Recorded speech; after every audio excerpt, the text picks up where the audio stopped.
After the Prophet Muhammad's victory over the Qurayshi Meccans at the Battle of Badr, the Meccan leadership had been decimated with the execution of Amr ibn Hisham and the loss of many tribal leaders. The disastrous news came as a shock to Abu Sufyan, but the old chiefs were soon replaced by their inexperienced sons, leaving Sufyan the only Quraysh leader of notable stature to direct civil and military affairs within the city. The older leadership had been reluctant to use force against Muhammad, but with the devastating Meccan defeat at Badr, the mood in Mecca changed drastically. Many Meccans now believed Muhammad could only be dealt with by force, and within a month after Badr, a Meccan raiding party had been assembled of around 150 to 200 men under Abu Sufyan's personal command to undertake a raid against Medina. The Meccans now regarded Muhammad as their arch-enemy.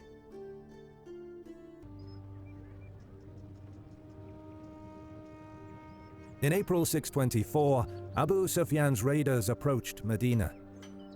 Following traditional Arab tactics, they made ready to attack in the early morning, switching from camels to horses.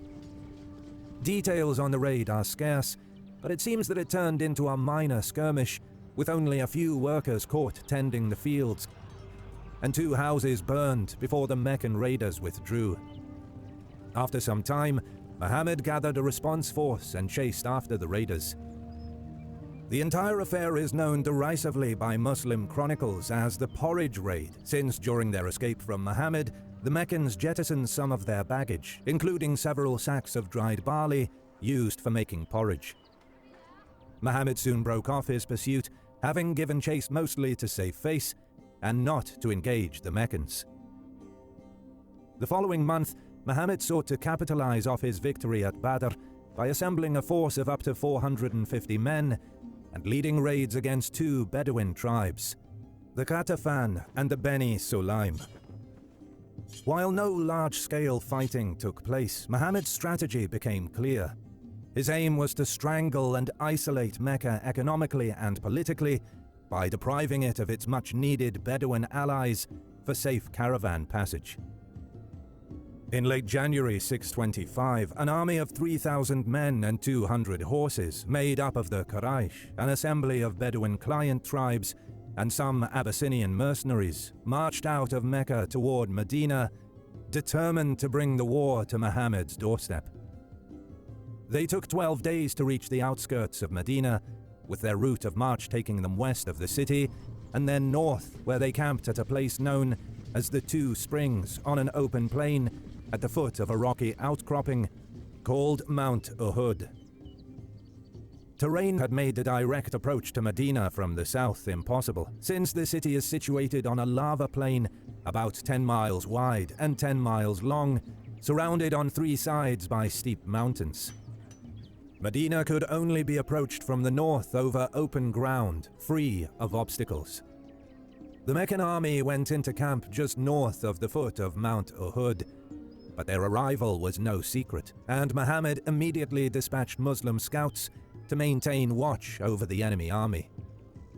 He called for a general mobilization to meet the threat, and about 1,000 men were mustered for duty. Muhammad knew he was greatly outnumbered. Additionally, giving battle on an open plain would relinquish the advantage to the Meccans. Worse, the Muslims had no cavalry, while the Meccans had 200 horsemen under the command of Khalid ibn al-Walid and Ikramah ibn Abu Jahl, later to become 2 of the most famous Muslim generals in the early Islamic conquests. Muhammad assembled a war council to seek advice.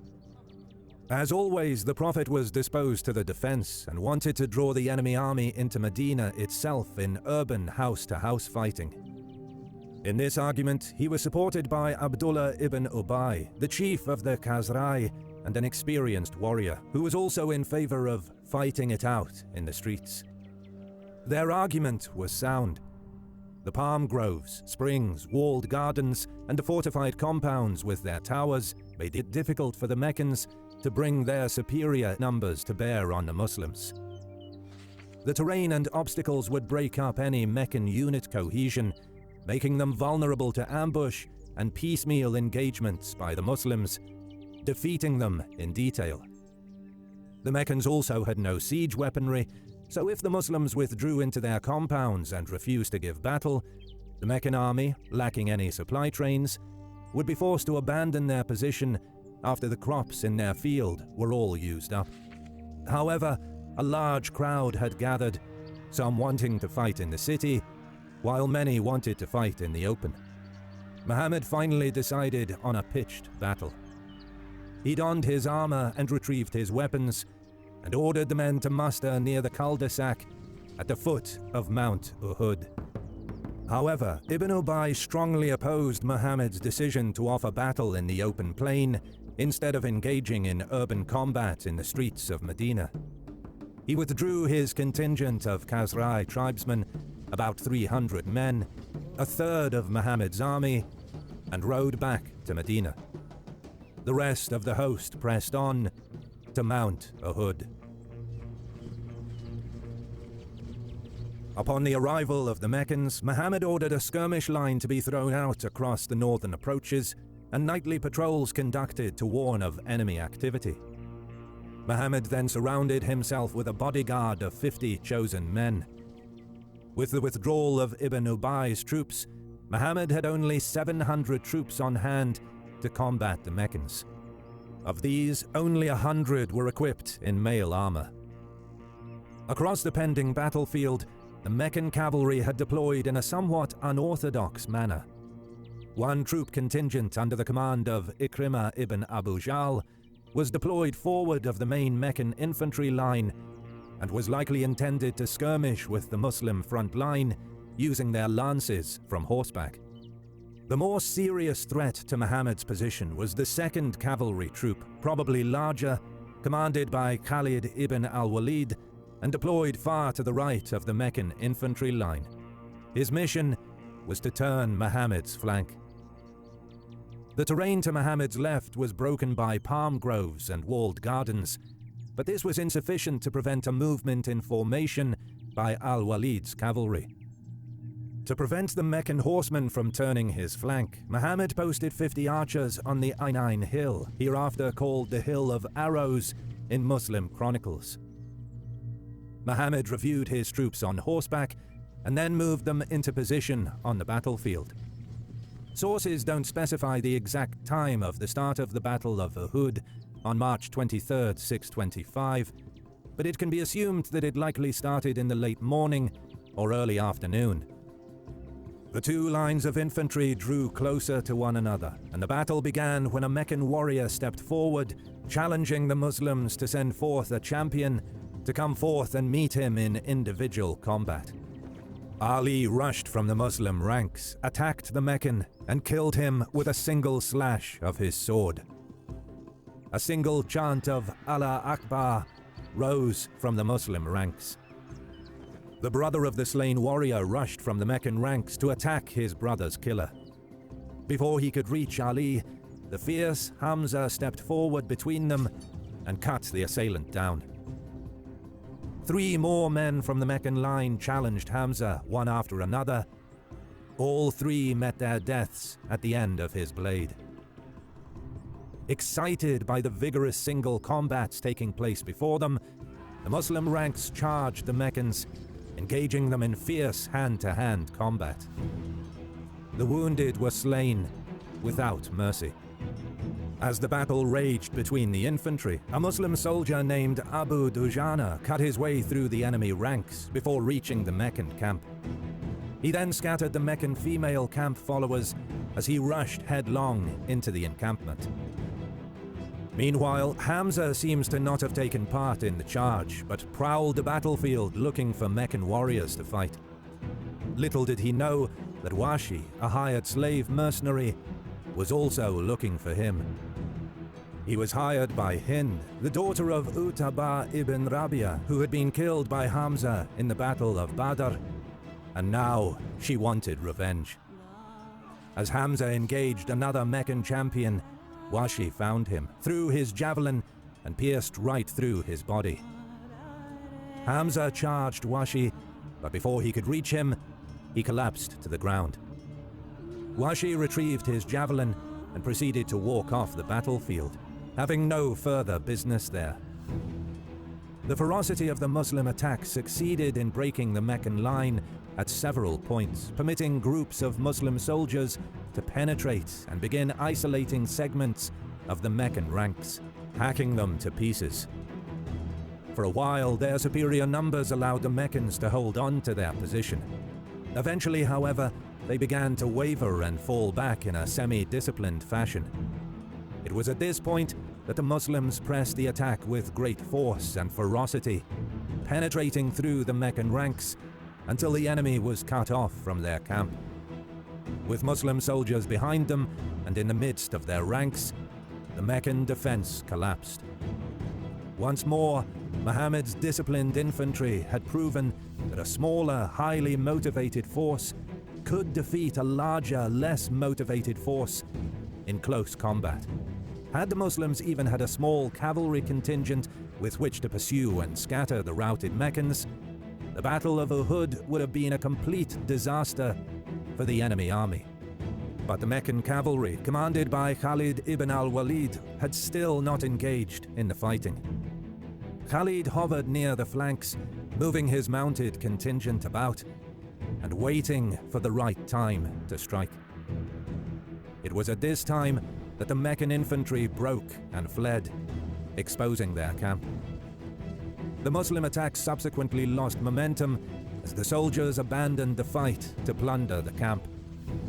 Many of the archers guarding the Hill of Arrows also joined in the looting, with only a handful remaining at their post. Al-Walid, seeing most of the archers leaving to plunder the Meccan camp, rallied his cavalry and led it at full gallop through the now unprotected gap. Khalid led the horsemen from the front as they turned Muhammad's flank and struck his forces in the rear. 200 Meccan cavalry punched right through the enemy infantry and continued riding, readying themselves to wheel about and strike again. Attempting to regroup along the line of departure, the Muslims broke off their looting and turned around. This provided breathing room for the Meccans to reform and return the attack. Khalid ibn al-Walid continued to wreak havoc behind the Muslim positions, his horsemen riding about the rear, striking targets of opportunity with their long lances. The Muslim infantry began to lose its cohesion and flee, with their formations collapsing entirely. Events went from bad to worse. Muhammad and his bodyguard were now surrounded by Meccan troops pressing the attack with great force. As the din of combat swirled around the Prophet, he was struck in the face with a sling stone that shattered one of his teeth and cut his lip and cheek, and received a sword blow on his helmet, the force of the impact knocking him off his feet. Around him, his bodyguards were being cut to pieces. The Meccans closed in on Muhammad's position. Seeing this, the Prophet's standard-bearer, Mus'ab ibn Umayyah, raised his flag and shouted the takbir to divert the enemy's attention to himself. Mus'ab fought valiantly, but was cut down. Suddenly, the rumor swept the battlefield that Muhammad had been killed. A cheer rose among the Meccans, but they mistook Mus'ab for Muhammad, both of whom wore similar battle armor. News of the Prophet's death brought the Battle of Uhud to an end, with the Meccans breaking off their attack in celebration. Meanwhile, Muhammad, dazed from the blow he received, was safe under a pile of bodies, protected by a few stalwart Muslim warriors. Muhammad and his followers later buried their dead on the battlefield and returned to Medina that night. The Battle of Uhud may have seemed like a major defeat for Muhammad's Muslim army, but Abu Sufyan's Meccan army failed to follow up the scattering of Muslim forces and take Medina. He soon had the Meccan army riding home, believing they had won and that Muhammad was dead. 2 days after the battle, Muhammad ordered the remnants of his army to assemble back at Medina. The Battle of Uhud was a setback for the Muslim cause, but Muhammad had not been killed, and Medina had survived. He and his men lived to fight another day.